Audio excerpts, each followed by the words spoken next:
Hello friends, today we will be understanding the second part of business communication, which talks about more on the way of speaking and talking when you're talking during your business conversations. What we've understood previously is the writing form of business communication, whereas now we would be understanding the oral or the vocal form of business communication.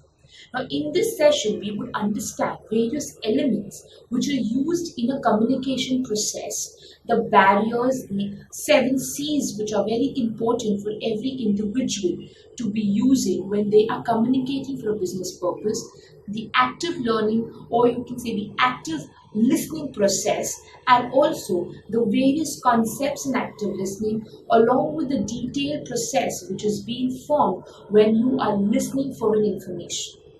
Now let's initially understand the elements of communication. Now there are different elements of communication. In a communication, the first element is the sender or the encoder. Now the sender or the encoder is the one who is initiating the process of communication. So if I am the sender, because I am talking initially, I become the sender of the communication element. The second element is the medium. Medium is the way you want to communicate. Right now, I as a sender have chosen the vocal or the oral medium of communication, not the written form. So the medium becomes whether it is oral, it is written, it is a combination of both, how it is pictorial, how it is. The third important element of communication is the channel of communication. The channel of communication basically means the delivery medium, which means through which medium or through which channel will the message be passed on. Now, is it via a video, an audio, a written letter format, or is it just an oral communication, one-on-one basis? Is it a meeting? Is it a teleconferencing? Is it a Skype chat? How it is. So a channel of communication basically is responsible for the delivery of the message from the sender to the receiver. The fourth element of communication is the receiver, also known as a decoder. Now the receiver or the decoder are the ones who are responsible to understand the message which is being communicated by the sender. Now that message is, if a sender decides to say something in a sign language, the receiver needs to interpret it. The receiver is also known as the decoder, is because he decodes the message, the context of the message, the tone of the message, and sometimes even the secret language which is being mentioned in the message. The next is the feedback. Now, feedback is given by the receiver. Now, this feedback can be a one-word feedback or a detailed feedback. Now, when the feedback is being given, it can be in the form of any medium this receiver decides to send. Via the channel he or she decides. The channel and the medium can change as per the receiver, and also the feedback has to be given. It is a compulsory one, is because only then the process of the communication is complete. So a feedback is the one where you basically make the sender realize that you have received the message, you have decoded the message, you have understood the message correctly, and now you would be reverting it in coming days, or you would be calling for the call of action for the message which was being given. Now, when this entire thing, the entire process of communication or the elements of communication, two important elements have been added in the recent times. The next one, or the first one, is context. Now, context basically means it includes things like place, time when the message was given, where was it given, which city was it given from, which country or which other place does it need to be communicated, is it an international message or just a domestic or a local message. So all these things are the context, okay, is because if I record something and send it now and I wanted to send it to somebody who's sitting in US, obviously the time frame is different. So I need to have that buffer that the message feedback will be only received after an X period of time. The next important element which was being added was noise or interference. Noise or interference can be of any kind. It can be a disturbance, it can be a blurred image, it can be the audio not working correctly, the video going blurred, or losing connection when you're on a conference or on your Skype call. All these things are noise and interferences which are very, very normal. It can be because of any reason which needs to be appreciated when you are studying the elements of communication. Now, the elements that you've studied, the sender, who are the encoders, the medium, the channel, the receiver or the decoders, the feedback, all these things finally form a process of communication. So the process of communication begins with the source or the sender. He encodes the message, sends it via a medium or a channel to the receiver. He decodes the message. The message, once decoded, is being reverted using a feedback by the receiver sent to the sender, so that the message process is complete. It becomes a complete process. When the feedback is not given, the process is incomplete. So feedback becomes a very important part. Moving on from the process of communication, the next one is the 7 C's of communication. Now, anytime, be it for a personal purpose or for a business purpose, when you are communicating, there are 7 C's that you need to make sure you're very typically understood or you are taking into consideration when you are communicating. The first important C is clear or clarity. You have to be very clear when you convey your message. Your message has to be easy to understand. It should be short in sentences. It should not waste time. It should be to the point, and it should be exactly what you want to communicate. Don't go round the bush when you're communicating something, because it's just sheer wastage. The second C is concise. Concise means to the point. Like I said, you cannot run around the bush. You're not going to gossip. You're passing a message or an information which is important, maybe for the person who's receiving it. So in concise, I basically mean you have to make sure you're saving time. You're to the point with clarity. The third C is correct. The information that you pass has to be correct. There has to be no mirch masala in it. Your numbers, your factual figures, your rectifications have to be done. Your proofreading needs to be done. Your spell check needs to be done every time you communicate. And when you're communicating, you have to communicate with confidence. You cannot listen to something. It's not Chinese checkers or Chinese whispers where you are listening something and passing on something else. You have to be very clear in the way you listen. You have to repeat if you do not understand something. Ask question, so that when you communicate to the next person, you are very, very clear with all the facts, the figures, the information. The fourth C is consideration. Consideration means more of a human nature, more of an emotional touch. You have to make sure you are considerate. You understand the person's plight in front of you. You understand what is the situation. Maybe he's not in the mind frame to understand your details. He's going through some emotional up down, or he's going through some kind of a professional disbalance. So you need to understand that. Or he's hungry, so he's losing his temper. These are typical signs. So you need to consider those things and only then pass the message. If it's a lunchtime, do not go and disrupt somebody saying, no, listen to me, and then, have your lunch. You cannot do that. You have to keep in mind the audience requirements while you're formulating the message, and also the nature, human nature at that point of time. The fifth C is courtesy. Courtesy means you have to be honest, you have to be friendly. You have to make sure when you're speaking to someone, you are understanding what you're speaking, you're respecting the other person also. You are respecting what is being told. You respect the value of information you are going to pass on also. So you have to be courteous, you have to be kind, you have to be friendly and soft. The next one, or the next C, is concrete. Concrete means you have to be with confidence. You have to proof check what you're saying.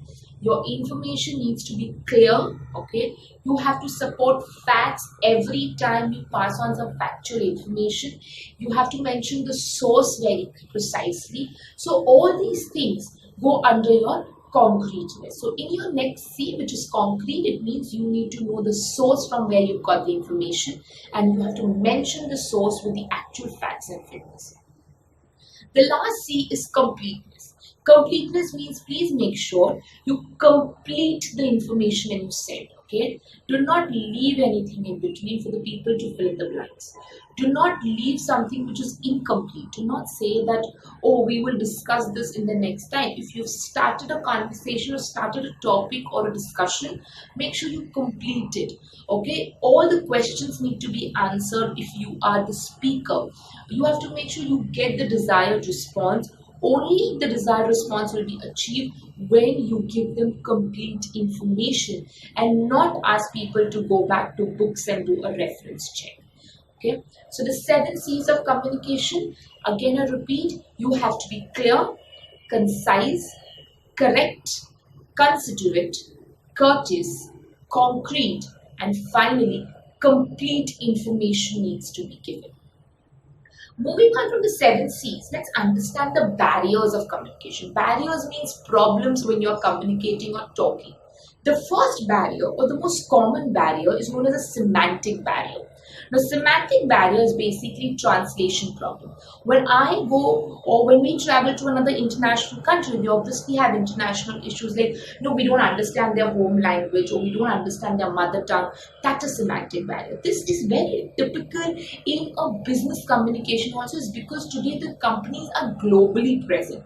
Their offices are globally present. The people from the home country work in their home offices. So it becomes very difficult. So when such barriers, when the coding and decoding, which means understanding, becomes a problem, okay, as to the color, somewhere white is morning, black is morning. So when all these things become a problem, it becomes a semantic barrier. The second barrier is a psychological barrier. Psychological means from your brain, which means you have ego issues with the person who's talking to you. You have some problem with your seniors. You have some problem with your juniors, or maybe you are hungry, so you don't understand when somebody's talking. All these are psychological barriers. This is a very typical human nature barrier. Every day, every one of us will be facing. We also go through, and somebody else might also be going through it. The third barrier is an organizational barrier. Organizational barrier basically means problems or some problems when you're communicating while you're communicating, it's in the organization structure. It could be the flow of information, the way it is being done, or the structure, the authority, the relationship between the people in the organization, the rigid rules and regulations, the hierarchy pattern. It can be anything in the organization. So when you have problems while communicating because of the organization or because of the rules and regulations, procedures in the organization, it is known as organizational barrier. The fourth barrier is known as a personal barrier. Now, personal barrier means my problem, your problem. I had a bad day. I had a fight with my mother. All these things are personal barriers. And those things sometimes or most of the time, because of the human nature, are dragged to the offices also. I had a bad day. A start of the day is because while traveling, I had a fight in the train. So all these things are your personal barriers. Now, personal barriers, psychological barriers can only be dealt individually. There cannot be any kind of rectification, or you cannot go for any kind of changes unless you yourself want it. The other barriers can be overcome with change, with proficiencies, with technical skills, all of that. But personal and psychological, you cannot go for any kind of a change. The next barrier is a linguistic barrier. Linguistic barrier means language problem. I don't understand what you're saying, you don't understand what I'm saying. That's a linguistic problem. You don't understand English, I don't understand French. That's a linguistic problem. So when that happens, it becomes a linguistic barrier. The next one is emotional barriers. Emotional is obviously the emotional IQ, the ego issues, the attitude problems. All these are emotional barriers, which again are a part and parcel of everyone's life. The last two barriers are cultural barriers and technological barriers. Cultural barriers, like India is a country full of cultures. You have different countries with different cultures, and every country has a different culture. Some countries have some countries celebrate in a different way, some countries celebrate in a different pattern. So the cultural barriers need to be understood. So when you're traveling for your work purpose to a particular country, you need to understand what you have to maintain, the decorum you need to maintain. Like in India, you have to say namaste. You cannot handshake. It's not graceful for initially. So, but when you travel abroad, everything has to be handshake. When you go to Japan or China, you have to bow down. So all these things are cultural barriers. You need to know these basic things when you're going. The way you eat, the way you hold your fork and your spoon is also cultural barrier. The next one is technological barrier. Technological, we all know, we young generation, we understand everything, we know all the technology, but there is a problem with the older generation. For them to use a computer itself is a problem. For them, the speed of the computer, how to go fast as a computer, the typing speed is a problem. So all the conferencing concept is a problem. So all these are technological barriers. So if we've understood the different barriers obviously are semantic barriers, psychological barriers, technical barriers, personal barriers, organizational barriers, cultural barriers, linguistic barriers, and finally emotional barriers. These are different barriers which people face on a regular basis somewhere or the other while they are communicating for their business purpose. Now let's understand active listening concept. Active listening is listening actually what is being spoken by the speaker. Now there are 4 types of active listening. The first one is paraphrasing. Paraphrasing means, like we said, like we spoke last time, in note making. Note making is when you make a note of what is being spoken. Okay. So paraphrasing is whatever the speaker spoke, you basically write down that part. Okay, and you quickly write it down and you communicate. Now when you're doing that, your strategy has to be very clear. You need to make pointers. The only concept in paraphrasing is you are basically telling the speaker, I am paying attention to what you are saying. The next one is reflecting feelings. Reflecting feelings is where you are considering the message and the response with the speaker. Okay, so you are understanding what the speaker is saying with an emotional touch. You are exactly not replicating what the speaker is said, but you are connected with the emotion. He was very high on his emotions, you also become very high, charged up. He was talking about patriotism, you are charged up with patriotism. That is reflecting feeling. Reflecting meaning basically means where you support the speaker and the listener. Now in this support, there's a distinction between the meaning and the speaking of the reflecting. Now the actual message has to be passed.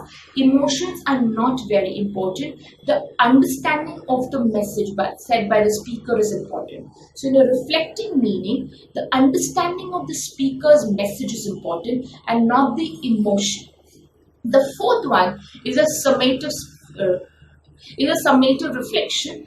Summative reflection is a combination of paraphrasing, reflective meaning, reflective feelings. Now this is a confirmation that whatever you have said is being heard, whatever emotion you have used is being communicated, and whatever message you wanted to give is well passed on. The last part of the lesson is the process of listening. The process of listening is divided into 5 phases. The first one is receiving, understanding, remembering, evaluating, responding. Now when I say receiving, I basically means hearing. You are hearing what is being spoken. When I say understanding, I say it is the second stage of process, which is learning. Whatever you heard, you have learnt it. The third stage of listening is recalling. Recalling means you remember what was being spoken. The fourth one is evaluating, where you are judging. Judging basically means exactly understanding kya hua hai. What was the emotion, how was it? And last one is responding, which talks about answering the questions or questioning the speaker. So process of listening is divided into 5 important stages: receiving, understanding, remembering, evaluating, and responding. Now in receiving, again, it's hearing, learning, recalling, judging, and answering. This is the entire process again where your listening part or the listening process completes. Where any one of it is missing, you cannot have the listening process complete. You need to make sure all these 5 things are done correctly for the listening process to complete. So what you've understood today is the process of communication, which talks about sender, the medium, the channel, the receiver, the feedback, and 2 important elements added, the context and the noise. We've spoken about the 7 C's of communication, which are clear, concise, correct, considerate, courteous, concrete, and complete. The barriers of communication, which are semantic, psychological, personal, emotional, organizational, linguistic, cultural, and technological. The different types of active listening, which is paraphrasing, reflecting feelings, reflecting meanings, and summative reflection. And finally, the process of listening, which is hearing, understanding, remembering, evaluating, and responding, which means hearing, learning, recalling, judging, and answering.